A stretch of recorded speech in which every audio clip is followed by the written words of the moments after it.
अगला जो टाइप है वो है जो 2 वर्ष का क्या निकालते हैं, CISI का डिफरेंस निकालते हैं। क्या निकालते हैं?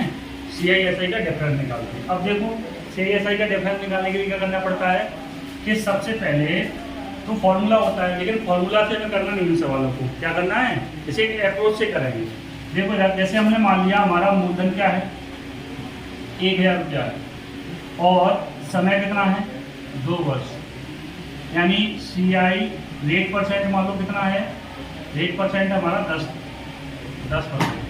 अगर जो CISI का डिफरेंस निकालना है, क्या निकालना है, CI और SI का डिफरेंस। देखो हमारा मूलधन कितना दिया है, 1000 रुपया दिया है, ठीक है ना। समय कितना दिया है, 2 वर्ष दिया है। रेट कितना दिया है, 10% दिया है। और हमें निकालना क्या है, CISI का अंतर निकालना है। अब देखो इस सवाल को करेंगे क्या, वैसे फॉर्मूला है, फॉर्मूले से हमें बिल्कुल करना ही नहीं है। अब देखो इधर करना क्या है, हमें रेट से करना है। देखो रेट परसेंट को क्या लिखेंगे, 1/10 को 10%। 1/10 को क्या लिखेंगे हम, 10%।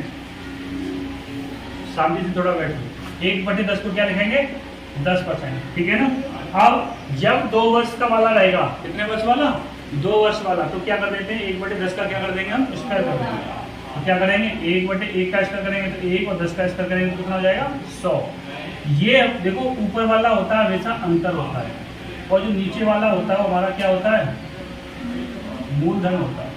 वो हमारा क्या होता है, मूलधन होता है। अब देखो इधर इसमें करना क्या है, जैसे इसमें हमें मूलधन कितना दिया सवाल में, 1000 है, यहाँ पर लेकिन मूलधन कितना आ रहा है हमारा, 100 आ रहा है। इसमें क्या करना पड़ेगा, 10 से गुणा, तो कितना हो जाएगा, 1000 रुपये। तो ऐसे ही डिफरेंस भी क्या हो जाएगा, 10 से गुणा करने पर कितना हो जाएगा, 1 में 10 का गुणा करेंगे कितना हो जाएगा, 10 रुपये।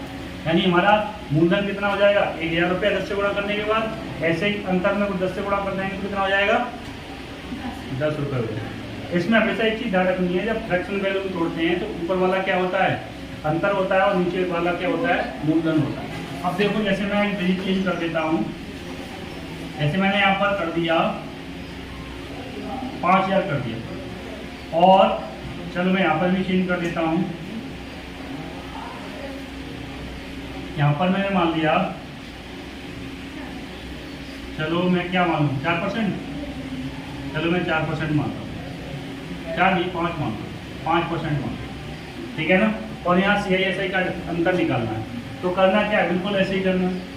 क्या करना है, बिल्कुल सिंपल तरीके से कर लेना। अब देखो कैसे करना, क्या 5% को क्या लिखेंगे हम, 1/20। क्या लिखेंगे हम, 1/20। अब क्या करेंगे, इनका करेंगे स्क्वायर, 1 का स्क्वायर करेंगे तो कितना आएगा 1, और 20 का स्क्वायर करेंगे कितना आएगा 400। कितना आएगा 400। 20 का स्क्वायर कितना होगा 400। यहाँ पर कितना करूँ, 4000 करूँ, ठीक है ना। ऐसे मूलधन हमारा कितना है, 4000 रुपया है। अंतर कितना है, 2 वर्ष का है। परसेंट कितना है, 5%। अब देखो 1/20 आया, 5% को लिखा। अब इसका करेंगे स्क्वायर, 1 का स्क्वायर करेंगे तो 1, और 20 का स्क्वायर करेंगे तो कितना 400। ये हमारा क्या है, अंतर। ये क्या हमारा अंतर, और ये हमारा क्या है, मूलधन। क्या हमारा मूलधन। अब देखो अंतर कितना है, हमें निकालना क्या है, मूलधन। मूलधन हमें दिया है और अंतर निकालना है, तो मूलधन हमें कितना दिया है, 4000 दिया है। तो यहाँ पर कितना हमारे पास 4 से, इसमें किससे गुणा कर दो, 10 से, कितना हो जाएगा, ये 4000 हो जाएगा। अब ऐसे ही इसमें 10 से गुणा कर दो, कितना हो जाएगा, अंतर 10 रुपये। अंतर कितना हो जाएगा, 10 रुपये हो जाएगा। यानी अगर जो रेट 5% है, समय है 2 वर्ष, और CISI का अंतर कितना है, मतलब मूलधन कितना है 5000, तो CISI का अंतर कितना आएगा, 10 रुपये, ठीक है ना। ऐसे ही जो मान लो हमें इसको चेंज कर दूँ, क्या कर दूँ, इस चीज़ को चेंज कर दूँ मैं यहाँ पे। जैसे मान लो हमें दे रखा है कि इसी सवाल का आंसर कितना आया था, 10 आया था। अब जैसे हमें रेट ना मालूम हो, हमें क्या हो, जैसे मान लो इस सवाल का हम रेट निकालेंगे, तो रेट परसेंट कैसे निकालेंगे, जब 2 वर्ष वाला होता है ना, 2 वर्ष वाला, तो इसका हम क्या ले लेते हैं, स्क्वायर रूट ले लेते हैं। अब देखो इधर जैसे लिखा है हम रेट 10, और ये कितना है हमारे पास 4000। अब देखो 1 0 से 1 0 खत्म, अब बचा क्या तुम्हारे पास 1/4। अब क्या ले लें, इसका स्क्वायर रूट। अब देखो 1 का स्क्वायर रूट कितना होता है 1, 20, 400 का स्क्वायर रूट कितना होता है 20।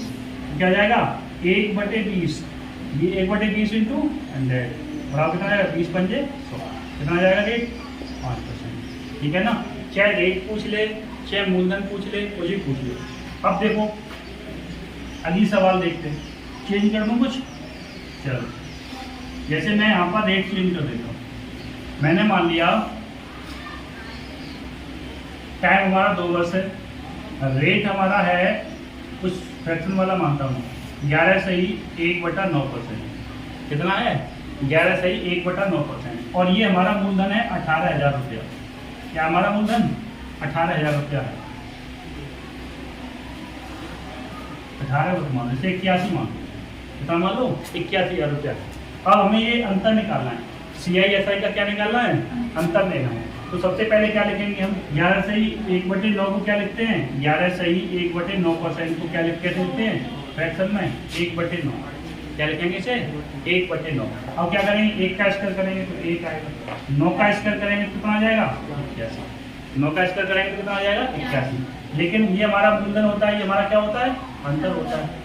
लेकिन मूलधन कितना ले रखा है 81,000 दे रखा है। कितना दे रखा है 81,000 दे रखा है। तो इसमें कितने से गुणा करना पड़ेगा, कितने 1,000 से। तो यहाँ पर कितना हो जाएगा ये 81,000 हो जाएगा। ऐसे ही अंतर में भी फिर क्या करना पड़ेगा, आपको 1,000 से गुणा करना पड़ेगा। तो अंतर कितना हो जाएगा 1,000 रुपया हो जाएगा। ठीक है, अंतर कितना हो जाएगा 1,000 रुपया हो जाएगा। अब जैसे मान लो यहाँ पर जो अंतर आया हमारा कितना आया 1,000 रुपया। अब अगर इसी सवाल में रेट परसेंट पूछा होता है, जैसे मान लो हमें पता नहीं होता ये रेट परसेंट क्या है, तो रेट परसेंट निकालने के लिए करना क्या पड़ता है। देखो इधर ऐसे हमने ऐसी सवाल को ले लिया, हम कहें इसमें रेट परसेंट बताओ, रेट परसेंट क्या है। अब देखो हमारा अंतर कितना है 1,000 रुपये का है, रेशियो इधर कितना है 81,000 रुपये। अब देखो 3 जीरो से 3 जीरो खत्म। अब देखो बचा क्या तुम्हारे पास, एक रेशियो ये, ठीक है ना, क्या आया सॉरी 81। अब देखो इसका क्या लेंगे अंडर रूट। अब देखो 1 का रूट कितना होता है 1, और 81 का कितना होगा 9। अब आया क्या तुम्हारे पास 1, तो 1/9 को क्या लिखते हैं हम 11 सही 1/9%। यही हमारा क्या निकल आता है रेट परसेंट। चाहे इस मूलधन पूछे, चाहे क्या नाम CISI का अंतर पूछे, चाहे रेट पूछे, कुछ भी पूछे, हमेशा आपको कुछ भी नहीं करना है, एक ही काम करना है, दोनों का जो भी फ्रैक्शन वैल्यू होगी उसको तोड़ के वर्क करके निकाल लेंगे। ठीक है ना, बिल्कुल सेम सिंपल तरीका है। अगर जो यहाँ 2 वर्ष की जगह पर क्या होता, मान लो 3 वर्ष होता, कितना होता 3 वर्ष होता। अब देखो इधर 3 वर्ष वाले में करेंगे कैसे, 3 वर्ष वाला भी सवाल ऐसे कर लेंगे। जैसे मान लो रेट हमें दे देखा है 10%, ठीक है ना। अब जैसे मान लो अंतर दे रखा हमें 155 रुपये और मूलधन पूछना, क्या पूछा है, जैसे मान लो हमें मूलधन पूछ रहा है, समय हमारे पास है कितना, इसमें 3 वर्ष वाला है, 3 वर्ष है, रेट हमारे पास क्या है 10%, CISI का अंतर कितना है 155 है। तो देखो इसको भी हम फॉर्मूले से नहीं करेंगे, सीधा सीधा क्या करेंगे अप्रोच से करेंगे। देखो इधर जो रेट परसेंट है, रेट परसेंट क्या हमारे पास 10% है, 10% को क्या लिखेंगे हम 1/10, ठीक है ना। अब इसमें क्या करेंगे, जो ये रेट होता है, जो ये होता है वो क्या होता है हमारा मूलधन, और ये होता है हमारा क्या होता है अंतर, ठीक है ना। तो देखो इधर अब यहाँ पर 3 वर्ष वाला है, तो इसका क्या करेंगे हम क्यू करेंगे, तो 10 का क्यू करेंगे कितना हो जाएगा 1,000 रुपया, ठीक है ना। अब यहाँ पर थोड़ी सी एक तरीका है मेरा, लॉजिक टाइप का है। जैसे मान लो ये 3 है, 3 वर्ष का तो 3 का देखिए। अब जो भी यहाँ पे संख्या रहेगी नीचे अपॉन में, उसका यहाँ पे मल्टीप्लाई कर दो, और प्लस जो अंतर होता है उसका प्लस कर दो। यहाँ पर कितना अंतर है 1, ठीक है ना। तो ये कितना हो जाएगा 10 या 30 + 1 कितना हो जाएगा 31। अब सवाल में कह रहा है कि अंतर दे रखा है कितना 155, लेकिन हमारा अंतर कितना निकल के आया 31। तो इसको 155 करने के लिए क्या करना पड़ेगा 5 का गुणा, 5 × 5 और 5 × 15 = 15, यानी इसमें 5 का मल्टीप्लाई करना पड़ेगा। तो इसी ही प्रकार से मूलधन में भी क्या करना पड़ेगा 5 से मल्टीप्लाई करना पड़ेगा, और मूलधन कितना आ जाएगा 5,000, ठीक है ना। बड़े आराम से सवाल हो जाएगा आपका। ऐसे रेट क्या लिखा है 10%, 10% क्या लिखेंगे हम 1/10। अब 1/10 को 10 का कर देते हैं क्यू, क्योंकि ये 3 वर्ष वाला है, और यहाँ क्या होता है 3 अपनी तरफ से लगाते हैं, और जो भी यहाँ पर रहता है अपॉन में जो भी रहेगा उसका मल्टीप्लाई करेंगे। तो 3 × 10, 10 है ना, तो 10 का मल्टीप्लाई +1 अपनी तरफ से, ठीक है ना, बराबर क्या है 30 में 1 जोड़ेंगे तो हो जाएगा 31। लेकिन देर क्या रखा है हमने 155 दे रखा है, तो ये 31 का कितना गुना है? 5 गुना है। तो ऐसे ही मूलधन 1000 न होकर इसका कितना होगा? 5 गुना होगा, यानी कितना होगा? 5000 रुपये होगा। ठीक है ना।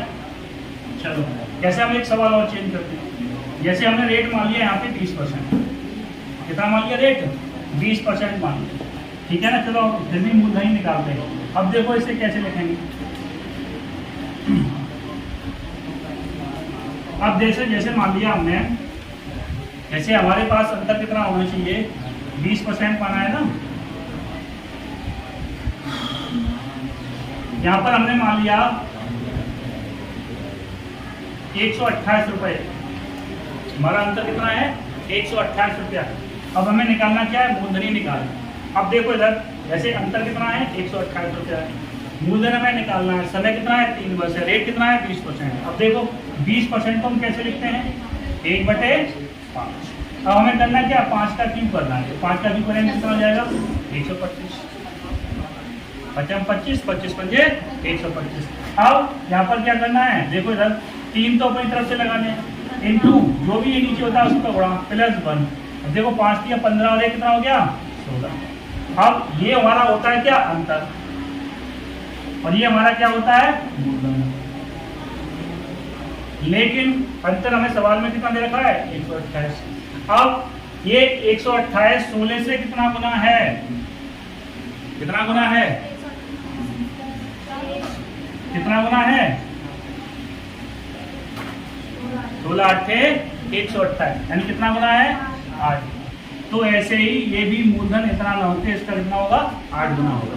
8 पंजे 40, 8 दूनी 16 और 4 20, और 8 ठीक है ना, 8 और 2 कितना हो जाएगा? मूलधन 1000 रुपया। मूलधन कितना हो जाएगा?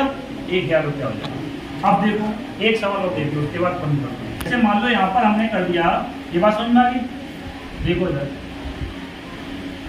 जैसे हमने मान लो इस बार चेंज करते हैं, एक मान लिया हमने 25%, कितना मान लिया? 25%। और इसका कर लिया हमने, मान लिया रुपए हमारे पास 64,000। कितने रुपए हैं? 64,000 रुपए हैं। अब हमें निकालना क्या है? अंतर निकालना है। अब रेट क्या हमारे पास? 25%। तो 25% को हम कैसे लिखेंगे? 1/4। क्या लिखेंगे 25% को फ्रैक्शन में? 1/4। अब 4 का क्या करेंगे? क्यू।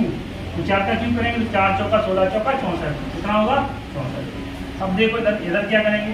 3 तो अपनी तरफ से, जो ये होता है इंटू ये +1, कितना हो जाएगा? 12 और 1 कितना हो जाएगा? 13। ये होता है हमारा क्या? अंतर, और ये हमारा क्या होता है? मूलधन। अब देखो इधर हमारा मूलधन 64 ना होकर कितना है? 64,000 है। इसमें कितने से गुणा करना पड़ेगा आपको? 1000 से, तभी तो ये 64,000 बनेगा जाके, तो 64,000 रुपए। तो ऐसे ही अंतर 13 ना होकर इसमें कर दो 1000 से गुणा, कितना हो जाएगा? 13,000 रुपये हो जाएगा। अंतर कितना हो जाएगा? 13,000 रुपये। यही हमारा क्या है? आंसर है। तो हम बगैर फॉर्मूले के ये सारे सवाल इस तरह के निकाल लेंगे। ना हमें 2 ईयर वाले में कोई फॉर्मूला लगाना है, ना हमें 3 ईयर वाले में कोई फॉर्मूला लगाना है। बिल्कुल आसानी से, बड़े प्रेम से, आराम से सवाल को कर दो, कोई दिक्कत नहीं है। केवल ये आपको ये चीज़ ध्यान रखनी है, यहाँ पर क्या होता है? 3 वर्ष वाले में क्यू, और यहाँ क्या लगाते हैं? 3 अपनी तरफ से लगाते हैं, जो भी यहाँ होता है उसका मल्टीप्लाई करते हैं, प्लस अपनी तरफ से करते हैं। ठीक है ना। आराम से सारे सवाल हो जाएंगे। चलो ठीक है।